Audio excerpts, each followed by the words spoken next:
林的大溪派出所一个警员，半暝接到民众报案，赶到一间超商，发现这个店员无爽快。但是店员惊无人顾店，唔敢去病院，所以警员就临时徛伫个柜台来代班。民众学到这警员足甘心。 那你先去了，我帮你顾一下啦。警察考劝店员随去病院治疗，身体顾店。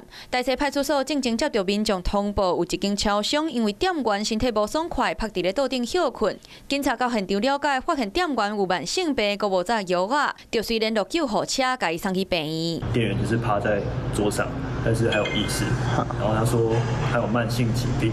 甲店员送去哩救护车了后，警察吴永志烦恼讲无人顾店，可能会造成店内的财务损失。 就决定徛伫咧柜台，先替伊顾店，在中间大约半点钟的时间。那个店员蛮执着的，一直不上救护车。我就想说先把他送上救护车，然后后面的事情呢，后面就突然想到说，可能会有怕他们店里的财务受损啊。大溪派出所是真肯定吴永志的作为，保护着民众的性命安全，嘛提醒乡亲，若是身体无爽快，就要随通知相关的单位来协助，避免意外发生。 Hello， 我是林仙怡。想要抢先掌握最及时的新闻资讯吗？赶快订阅、按赞、开启小铃铛，锁定华视新闻 YouTube 频道。